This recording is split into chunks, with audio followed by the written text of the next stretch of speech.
Liang and the Magic Paintbrush by Demi. Liang and the Magic Paintbrush. Long ago in China, a boy named Liang earned money gathering firewood and cutting reeds. His one wish was to paint, but he could not afford to buy a brush.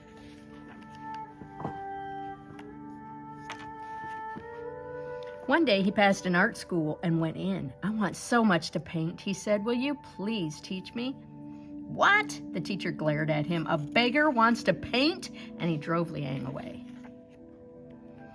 But Liang could not keep his fingers still, and he went to gather firewood. He drew birds in the sand with a twig.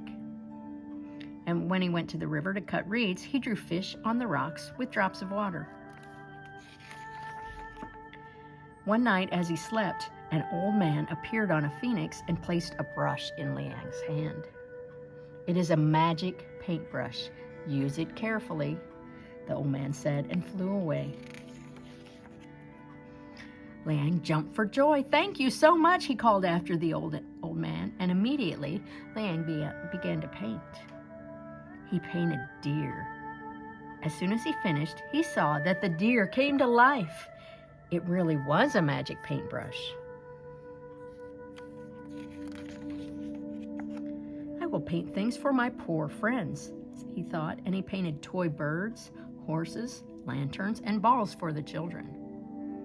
And for their parents, things to cook with, furniture for the house, and tools for the field. Then he went to the marketplace and set up a table among the other merchants. And he made pictures of birds to sell, and to make sure the birds did not come to life, he left something out. One day, a man asked for a picture of a crane. Liang gave it only one eye. But by accident, one drop of ink fell where the second eye should be, and the crane flew away. Now everyone knew about Liang's magic paintbrush, including the greedy emperor. He went out with all his soldiers to take the brush away from Liang.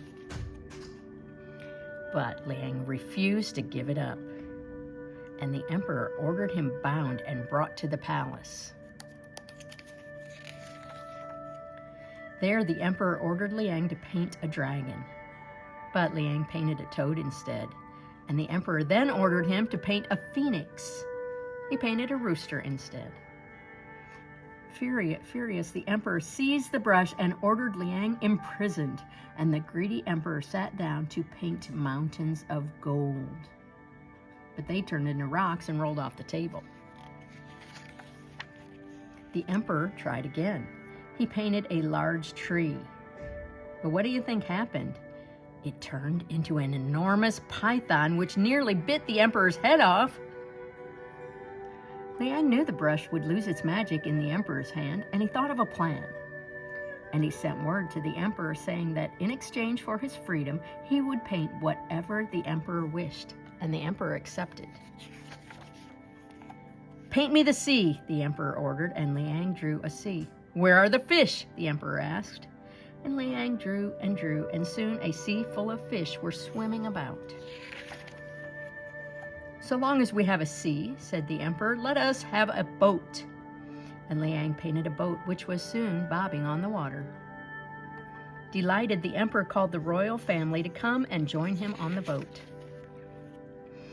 "Get us some wind so we can move," the emperor cried, and happily Liang painted wind and the boat began to rock. "More wind," the emperor cried, and Liang drew more wind and more, and soon waves were splashing and crashing over the deck. "Enough," the emperor cried, but Liang would not listen. He drew so much wind, the boat keeled over and broke into 1,000,000 pieces, and the emperor and the royal family sank to the bottom of the sea. The story of Liang and his magic paintbrush spread far and wide. But what became of Liang? Nobody knows. Some say that he went back to his own village, and others say that he roamed the earth painting for the poor wherever he went.